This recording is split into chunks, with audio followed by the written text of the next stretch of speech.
سوچے کہ میرے رب نے مجھے رسم و رواجوں سے نکالنے کا فیصلہ کیا ہے، میرے رب نے میرے لیے قرآن اتارا ہے، میرے رب نے مجھے اپنا سب سے اعلیٰ پیغمبر محمد صلی اللہ علیہ وسلم بطور امام، بطور قائد دیا ہے۔ میں قرآن کو چھوڑ کر، اپنے نبی کو چھوڑ کر کن کے طریقے پر چل رہا ہوں؟ میری حجامتیں کس طرح کی ہیں، میرے لباس کس طرح کے ہیں، میری بچوں کی تربیت کے معاملے کس طرح کے ہیں، میرے کاروبار کس طرح کے ہیں، میرے نظریات کس طرح کے ہیں، میرے عقائد کس طرح کے ہیں، اپنا محاسبہ کرے۔ پورا مہینہ رمضان کا اپنا محاسبہ کرتے ہوئے گزارے۔ اللہ رب العالمین نے قرآن میں ایک مقام پر فرمایا ہے، بل الانسان علی نفسہ بصیرہ، انسان خود سمجھتا ہے کہ میں کیا کر رہا ہوں۔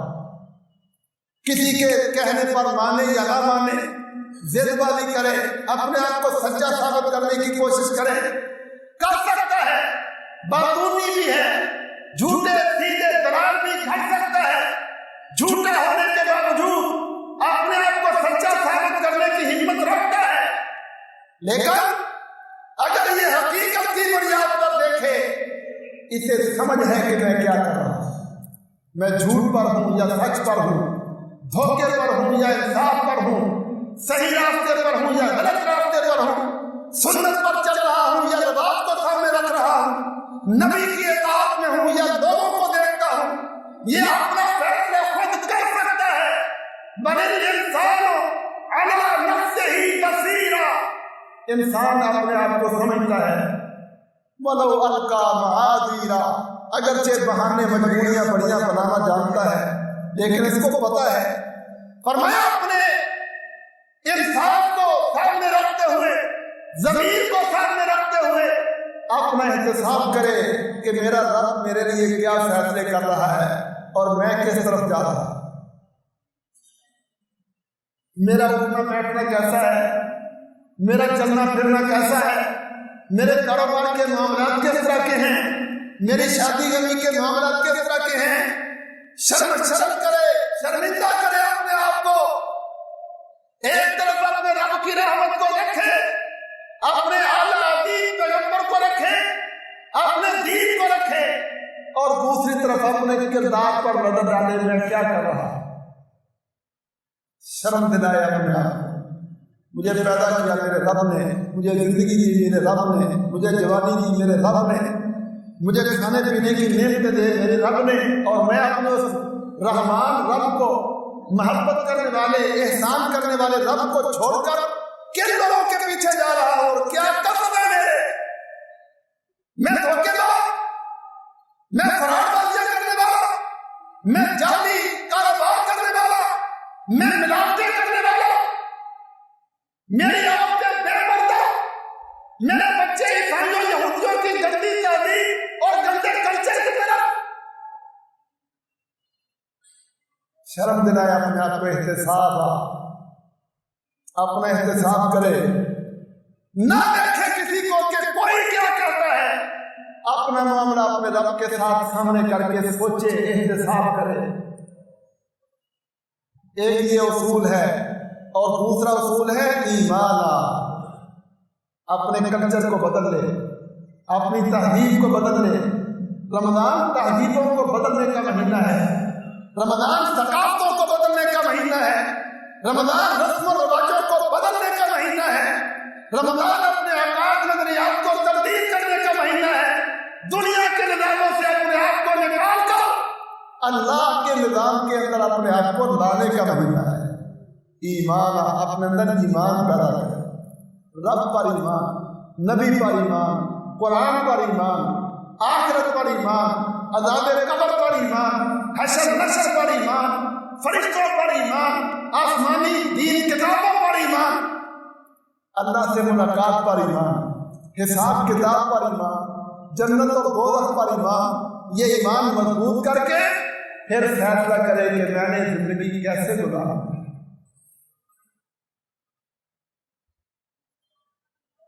یہ ہے رمضان، یہ ہے رمضان گزارنے کا طریقہ اور انداز۔ نبی صلی اللہ علیہ وسلم فرماتے ہیں خوش قسمت ہے وہ لوگ، سعادت مند ہے وہ لوگ جو رمضان کا مقصد سمجھ کر اپنے آپ میں اسلام ایمان پیدا کر لیتے ہیں، اپنا احتساب کر کے اپنے رب کی طرف پلٹ آتے ہیں۔ فرمایا جو اس طرح کر لیں غفر لہم ما تقدم من ذنبہ، ان کی زندگی کے پہلے سارے گناہوں کو معاف کر دیا جاتا ہے۔ بھائیو آج ہم جس دور میں ہیں اس دور میں بھی بڑے فتنے ہیں، نظریات، عقائد، باطل نظریات نے دنیا کے اوپر قبضہ کیا ہوا ہے۔ یہودیوں کے نظام ہیں، صلیبیوں کی تہذیبیں ہیں، ہندوؤں کے بت پرستوں کے رسم و رواج ہیں۔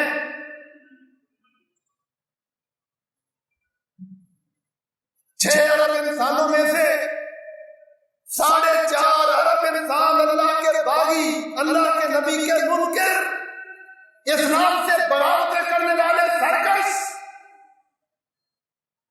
اور 1.5 ارب انسان، صرف 1.5 ارب انسان جو مسلمان، اور یہ مسلمان 4.5 ارب سرکشوں باغیوں کے درمیان پس رہے ہیں۔ وہ پوری کوشش کرتے ہیں دنیا پر اسلام نہ رہے، قرآن نہ رہے، محمد صلی اللہ علیہ وسلم کی سنت نہ رہے، ورلڈ کے پروگرام بنا کر بیٹھے ہوئے۔ ہندوؤں کے جذبات دیکھ لو، وہ کہتے ہیں جو ہندوستان میں رہنا ہے تو رام رام کرو، ہم نمازیں نہیں پڑھنے دیں گے، ہم پردے نہیں کرنے دیں گے، ہم داڑیاں نہیں رکھنے دیں گے۔ یورپ کو دیکھ لو، یہودیوں صلیبیوں کے باغیوں سرکشوں کو دیکھو، قرآن جلا رہے ہیں، نبی اکرم صلی اللہ علیہ وسلم کے خاکے بنا بنا کر توہین کر رہے ہیں، ایک ایک سنت کے، ایک ایک حدیث کے دشمن ہیں، مسلمانوں کو بہکا کر گمراہ کر کے اسلام سے توڑ رہے ہیں۔ میڈیا کے ذریعے انہوں نے ہر گھر کے اندر اپنے مبلغ بٹھائے ہوئے ہیں، وہ اپنی گندی تہذیب کو، گندے کلچر کو، گندی حجابتوں کو، گندے لباسوں کو، گندے نظاموں کو مقبول بنانے کے لیے بڑا خرچ کر رہے ہیں۔ سودی سسٹم شروع کیے ہوئے، جوا بازی کی رسمیں، کاروبار کے اندر لالچ پیدا کرنے کے انداز، ان سازشوں میں گرفتار مسلمان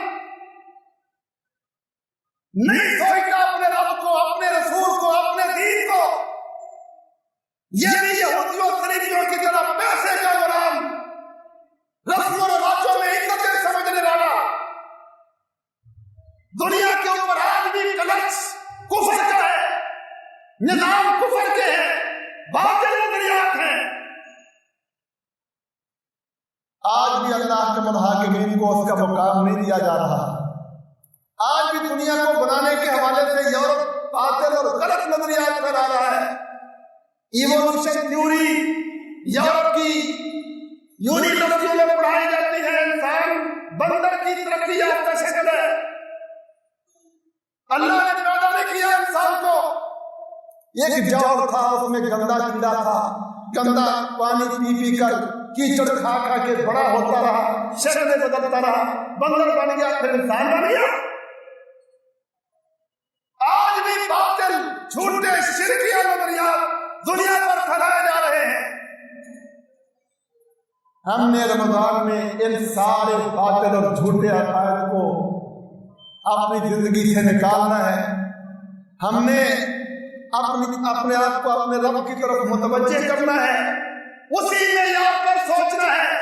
آج بھی دنیا میں کفر، شرک کے نظام، باطل نظریات، رسم و رواج کی بھرمار، کافر دنیا پر چڑھے ہوئے، اسی بڑے معیار پر رکھ کے اپنے آپ کو یہ فیصلہ کرنا ہے کہ ہم نے سارے نظاموں سے اپنے آپ کو نکالنا ہے۔ احتساب کرو، میں دنیا میں عیسائیوں کو عزت دینے کے لیے پیدا نہیں ہوا، مجھے اللہ نے جوانی یہودیوں عیسائیوں کی رسم و رواجوں پر عمل کرنے کے لیے نہیں دی، مجھے اللہ نے بیٹیاں یہ دل اللہ کے دشمنوں باغیوں کی گندی تعلیم اور کلچر کو پھیلانے کے لیے نہیں دی، مجھے اللہ نے مال و دولت نافرمانیوں بغاوتوں کے لیے نہیں دیا، مجھے دینے والا سب کچھ میرا رب ہے۔ میں اپنی جوانی کو، اپنی اولادوں کو، اپنی صلاحیتوں کو اللہ کی عزت کے لیے استعمال کروں گا۔ اس کے لیے قرآن پڑھے، پہلی آیت قرآن کی الحمدللہ رب العالمین عقیدے صاف کر دیتی ہے، سوچ صاف کر دیتی ہے۔ لوگوں، یہ ساری کائنات کو پیدا کرنے والا اور اس کا نظام چلانے والا اللہ ہے، اس کی تعریف کرو، اس سے محبت کرو، اس کی بڑائی کو بیان کرو، اس کی اطاعت اور فرما برداری کی سوچ پیدا کرو۔ الحمدللہ رب العالمین، عالمین ساری مخلوقات کا پیدا کرنے والا، ان کو زندگیاں دینے والا، ان کو نظام دینے والا، نظام چلانے والا واحد اکیلا رب، اس نے ہماری ہدایت کے لیے قرآن اتارا ہے۔ قرآن پڑھو، ترجمے سے پڑھو۔ نبی صلی اللہ علیہ وسلم کی ایک حدیث ہے، قرآن مجید کی ایک آیت کو سمجھنا، ایک آیت کو ترجمہ اور مفہوم کے ساتھ سمجھنا کہ میرے رب نے مجھے کیا کہا ہے، کیا تعلیم دی ہے، فرمایا 100 نفل پڑھنے سے بہتر ہے۔